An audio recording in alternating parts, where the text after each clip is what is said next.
और इस बीच बड़ी जानकारी आपको दें, मनीष कश्यप की मां ने पत्र लिखा है राष्ट्रपति को। उन्होंने पत्र लिखा, उदयनिधि स्टालिन पर कार्रवाई की मांग की है। सनातन पर उनके बयान से टकराव की स्थिति पैदा हो गई है। उदयनिधि स्टालिन पर एनएसए लगाने की मांग की गई। आम नागरिक को सजा तो उदयनिधि को भी सजा दी जाए। बड़ी जानकारी आपको दे रहे, मनीष कश्यप की मां ने पत्र लिखा है, राष्ट्रपति को पत्र लिखा है, उदयनिधि स्टालिन पर कार्रवाई की मांग की है। उन्होंने कहा कि सनातन के उनके विवादित बयान पर टकराव की स्थिति पैदा हो चुकी है देश भर में। उदयनिधि स्टालिन पर एनएसए लगाने की मांग मनीष कश्यप की मां की तरफ से की गई। उन्होंने साफ शब्दों में पत्र में जिक्र किया कि अगर आम नागरिक को सजा सुनाई जा सकती है तो उदयनिधि स्टालिन को भी सजा सुनाई जाए। सनातन पर उनके बयान से टकराव है। केंद्र से लेकर राज्य तक में सियासत गर्म है और साथ ही साथ आम लोगों के बीच भी तनावपूर्ण स्थिति बनी हुई है। और ऐसे में राष्ट्रपति को मनीष कश्यप की मां ने पत्र लिखा है। उदयनिधि स्टालिन पर कार्रवाई की मांग की गई है। सनातन पर उनके बयान से टकराव की स्थिति पैदा हुई। उदयनिधि स्टालिन पर एनएसए लगाने की मांग मनीष कश्यप की मां ने पत्र के जरिए किया है। आम नागरिक को अगर सजा दी जा सकती है तो उदयनिधि को भी सजा दी जाए। और इस पूरी खबर की अधिक जानकारी के साथ हमारे संवाददाता मुन्ना राज हमारे साथ फोन लाइन पर हैं। मुन्ना, बताइए कि ये पत्र कब लिखा गया, इसमें किन बातों का जिक्र किया गया है? जी, मनीष कश्यप की मां है मधु तिवारी। तो मधु तिवारी ने राष्ट्रपति को पत्र लिखा है और उसमें जिक्र किया है कि मनीष कश्यप को जिस तरह से एक यूट्यूबर होने के नाते उन्होंने मजदूरों की समस्या को उठाया और उस वीडियो को फर्जी बताया गया और देशद्रोही बताया गया, तो उन्होंने जब देशद्रोह में मंत्री स्टाफिन ने जब अपना बयान दिया है तो उन पर कार्रवाई क्यों नहीं हो? एक देश है, एक कानून है, तो आम आदमी के लिए जब कानून लागू हो सकता है तो उन मंत्री पर कार्रवाई क्यों नहीं हो सकती है? क्योंकि उनकी भावना से पूरे देश के लोगों को आहत पहुंचा है। तो निश्चित तौर पर और कई ऐसे जिक्र किए गए हैं जिसमें मनीष कश्यप को बेकसूर बताया गया है और न्याय की गुहार लगाई गई है। तो निश्चित तौर पर मधु तिवारी ने जो पत्र लिखा है महामहिम राष्ट्रपति को, उसके बाद इस पत्र को अन्य कई शाखाओं में भी भेजा गया है। धीरे धीरे यह पत्र अब मुद्दा बनते जा रहा है। तो निश्चित तौर पर मधु तिवारी के पत्र के बाद देश में एक नया सवाल जरूर आ रहा है कि जब उनका स्पष्ट कहना है कि जब एक देश एक कानून है तो मनीष कश्यप के खिलाफ जब कानून में सजा का प्रावधान है तो मंत्री स्टाफिन पर क्यों नहीं? जी, बहुत बहुत शुक्रिया मुन्ना हमारे साथ जुड़ने के लिए, तमाम जानकारी के लिए। तो सनातन पर उनके बयान से टकराव है, उदयनिधि पर एनएसए लगाने की मांग मनीष कश्यप की मां मधु तिवारी ने की है। उन्होंने साफ शब्दों में पत्र में लिखा है कि एक आम नागरिक को जब सजा दी जा सकती है तो सनातन पर उदयनिधि के दिए गए बयान पर क्यों नहीं कार्रवाई की जा सकती है। यह पत्र इस वक्त आप अपनी टीवी स्क्रीन पर देख रहे हैं। इस पत्र में मधु तिवारी ने तमाम बातों का जिक्र किया है। मनीष कश्यप की मां ने यह पत्र महामहिम राष्ट्रपति के नाम लिखा है और यह पत्र उन तक पहुंचेगा, उसके बाद आगे की कार्रवाई की जाएगी। लेकिन उससे पहले यह पत्र इस वक्त चर्चा का विषय है। और देखिए, इस वक्त हमारे साथ मनीष कश्यप के भाई भी फोन लाइन पर जुड़ चुके हैं। आप बहुत बहुत स्वागत है आपका न्यूज़ 18 बिहार झारखंड पर। सबसे पहले ये जानकारी दीजिए कि ये पत्र जो आपकी मां ने लिखा है ये किस संबंध में लिखा गया, क्या सोच कर लिखा गया? सबसे पहले बहुत बहुत धन्यवाद आपका। जो छोटे से मैं आदमी हूँ, छोटा सा मेरे परिवार हो, आपने मेरी आवाज को, चाहे मनीष कश्यप की आवाज को आपने दिखाने की कोशिश किया, इसके लिए सबसे पहले आप सभी को धन्यवाद। मेरी माँ ने हम लोग मेरे परिवार वाले ने बताया कि ऐसी सी बात है, तो मेरी माँ ने भी सोचा कि हाँ, मेरा बेटा सबसे लास्ट में खबर किया था तो उस पर एनएसए लगा दिया गया और सुप्रीम कोर्ट में दलील दिया गया कि दो राज्य के बीच में विद्रोह पैदा हो सकती थी। और यहाँ पे जैसे उन्होंने सनातन पे बोला है, 100 करोड़ की आबादी है सनातन धर्म की यहाँ पे हिंदुस्तान में, तो उसमें तो बहुत बड़ा विद्रोह हो सकती थी। तो उसी पे मेरी माँ ने चिट्ठी लिखा राष्ट्रपति के पास। वो भी एक माँ है, शायद मेरी माँ का दर्द वो समझ जाए, इसलिए मुझे एक पत्र लिखकर मुझे उनके पास भेजा और मैंने दिया भी और एक्सेप्ट हुआ भी। उन्होंने लिखा है, सबसे पहले देखिएगा, अगर मेरे बेटे की वजह से दो राज्यों के में टकराव की स्थिति पैदा हुई तो एक मुख्यमंत्री का बेटा जो तमिलनाडु में एक मंत्री भी है, उसे उदयनिधि स्टालिन के बयान पर पूरे देश में टकराव की स्थिति पैदा हो सकती थी। फिर उन पर एनएसए लगाकर जेल में क्यों नहीं डाला गया है? अगर संविधान सबके लिए बराबर है, तमिलनाडु के मुख्यमंत्री बेटे पे भी एनएसए लगाया जाए, वो भी कोर्ट में जाए, हम कोर्ट में है ही, वो भी कोर्ट में जाए। डिपेंड करता है जज पे, डिपेंड करता है कानून पे, डिपेंड करता है संविधान पे। अगर वो सही रहेंगे तो उनको बरी मिल जाएगी, गलत रहेंगे तो उनको भी सजा मिलेगी।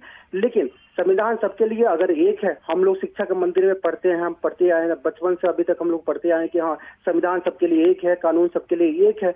तो प्लीज राष्ट्रपति से निवेदन है कि हमारा भी दुख समझा जाए, और जिस तरह मेरे बेटे पे कार्रवाई हुई तो इन पे भी कार्रवाई हो।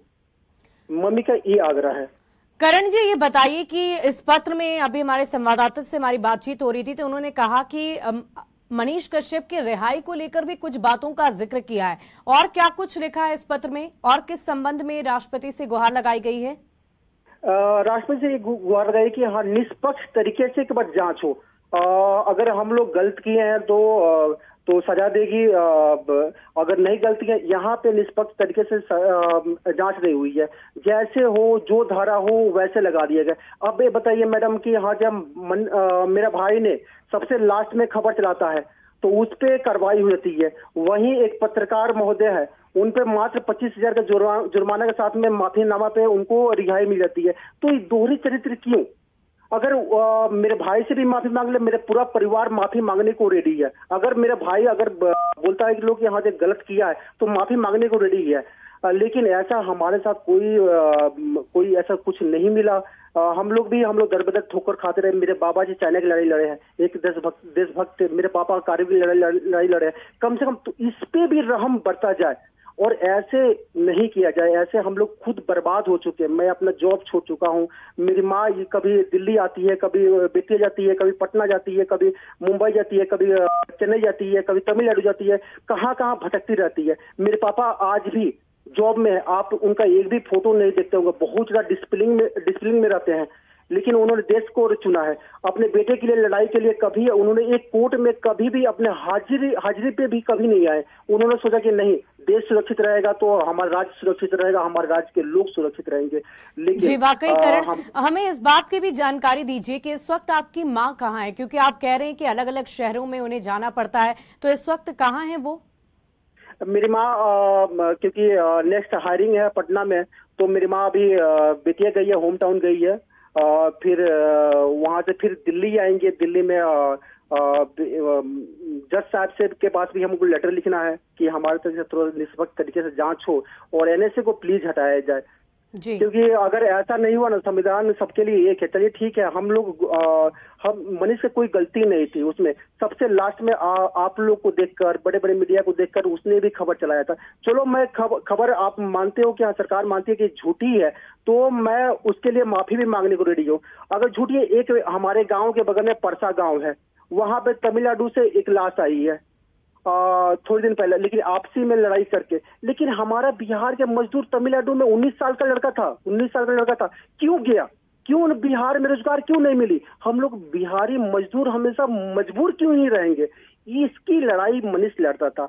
तो प्लीज उसका अच्छा काम भी किया है, तो उसके नाम पे प्लीज हम पे दुहाई दिया जाए। जज साहब से भी मिलेंगे, यहाँ पे जो सुप्रीम कोर्ट के जज हैं उनसे भी मिलने की कोशिश करेंगे, लेकिन डिपेंड करता है कि हाँ मिल पाते हैं या नहीं मिल पाते हैं, वो ऊपर वाले और जज साहब पे डिपेंड करता है। वाकई करण, हम भी यही कोशिश करेंगे कि आपकी आवाज पहुंचाई जाए, ताकि आपकी जो समस्याएं हैं, जो आप गुहार लगा रहे हैं, उन समस्याओं का समाधान हो सके। करण, हमें ये भी बताइए कि क्या आपका पत्र राष्ट्रपति तक पहुंच चुका है? इस बात की जानकारी क्या है आपके पास?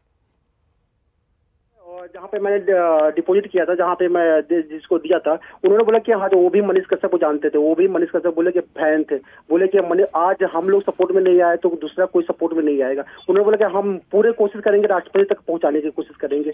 अब देखिए कि आगे क्या होता है। और मेरा आप लोग से एक गुहार है, आप मनीष के लिए मत लड़िए, आप मेरे लिए मत लड़िए, एक बिहार के लिए मत लड़िए, एक आर्मी की फैमिली के लिए प्लीज।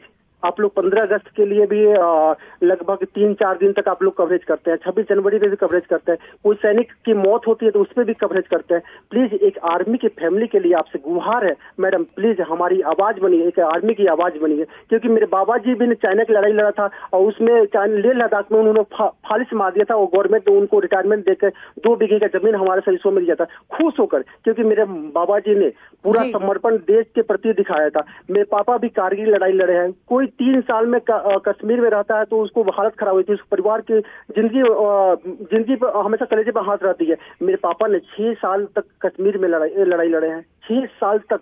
आप कहीं भी किसी से पूछ लीजिएगा, कहीं भी वेरिफिकेशन करा लीजिए, मेरे पापा 6 साल उस सिचुएशन में कश्मीर में बिताए हैं। तो प्लीज एक आर्मी के फैमिली के लिए प्लीज आवाज बनिए आप लोग का, बस। जी करण, हमारी संवेदनाएं आपके साथ है, न्यूज़ 18 आपके साथ है, आपकी आवाज को हम जन जन तक पहुंचा रहे हैं और हमारे माध्यम से जो भी आपकी गुहार है, जो भी आप चाहते हैं, वो तमाम हमारे दर्शक भी सुन रहे हैं। और साथ ही साथ राष्ट्रपति को आपने पत्र लिखा है, ये खबर भी हमने अपने दर्शकों को दिखाई है। तो जाहिर सी बात है, जो भी अस्पष्टता होगी, जो भी इससे लेकर जानकारी सामने आएगी, हमारी यही कोशिश रहेगी कि आपकी आवाज को हम पहुंचा सके। बहुत बहुत शुक्रिया आपका हमारे साथ जुड़ने के लिए, तमाम बातचीत के लिए।